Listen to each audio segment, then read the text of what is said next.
Welcome to the test kitchen of Atlanta Home Improvement Magazine. We featured in our December issue these adorable cupcakes with a Christmas tree topper on them that was completely edible, so I'm going to show you how to recreate that and make it at home. We start with an ice cream cone. It's a sugar cone, so just buy any package of sugar cones you can find in the supermarket, and then I made some green frosting, and I made it dark green so that it resembles the color of a Christmas tree. And what you do is you take this little flat knife, it's called a palette knife, or a little baking spatula, an icing spatula, and just start smoothing the icing onto the cone. It doesn't have to be perfect by any means, it's just going to form a base to give it the green dominant color. And while I'm doing that, and you see how I'm just kind of covering it, I am not covering the bottom because that's going to be the place where we kind of maneuver the cone to let it dry and then to position it on the cupcake. And just to give you an idea of how to color this, I used paste coloring, which is really better than the very liquidy colors you get. They're more concentrated. And what I did is I used leaf green, and I actually mixed a little dark blue into it to give it that spruce look of a Christmas tree color. But you can do it any way you want. If you make it bright green, then they may look like St. Patrick's Day little cones. But dark green is good, so just don't be afraid of the food coloring. So that's our base coat. And what you would do is just let this sit for a minute and dry so that it forms a crust, so that it is easier to then go to the next step. I put this on pretty thin, so it's drying quickly.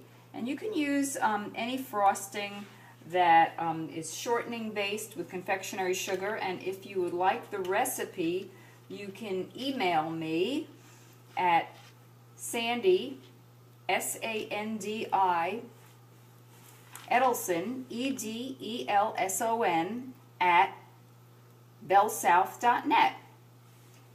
In the meantime, I'm going to start piping what's going to look like the branches of the Christmas tree to give it that depth and the pine cone kind of prickly look that we want it to look like.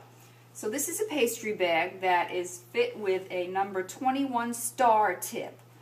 Again, it's pretty flexible. If you have a number 18 tip, you can use that. The 21 is good though because you'll get bigger stars and it covers it more quickly. And I have my green frosting in here. This is actually a disposable bag. These are really great. You can find these in the craft stores. This way, after you're done, you just take the tip out and just throw the bag out and you don't have to wash it. So what I'm going to do is start piping little stars. And what I'm going to do is pipe them by pulling down so they look a little more elongated than a star. And you go around and around and you form the first row, but you start at the bottom and just go around. I'm going to do just 1 or 2 rows, and then I'm going to show you what the completed one would look like once you get the hang of it, because you don't want to watch me do this whole thing.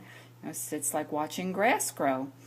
So that's the first layer, and then I'm going to go on top of that and pipe the next one. And again, squeeze, pull down, and actually pull down and out a little, again, to give it that dimension you want. It doesn't matter if the rows are even, you could always fill them in.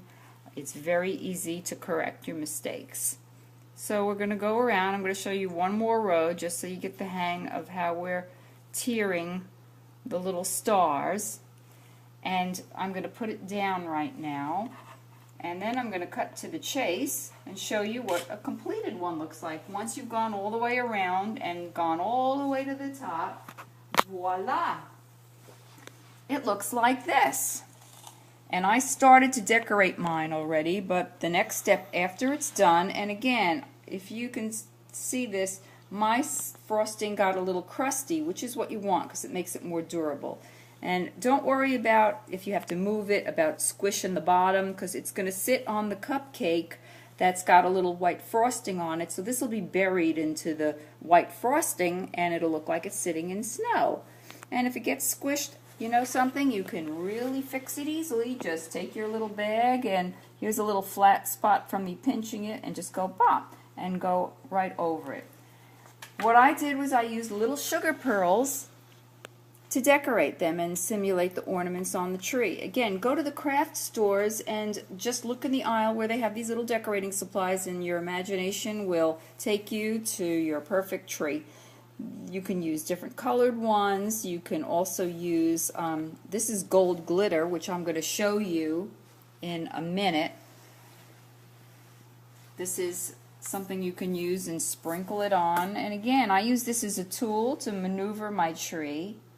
By lifting it, I could actually get it up under there and then just sprinkle my glitter on there. And again, this is all edible. So one last thing I want to show you. If you don't have sugar pearls, I have a little red frosting in here. You could use a number 3 or a number 4 round tip. And I don't have much in here, so I'm squishing it. But you can create your ornaments by going like that,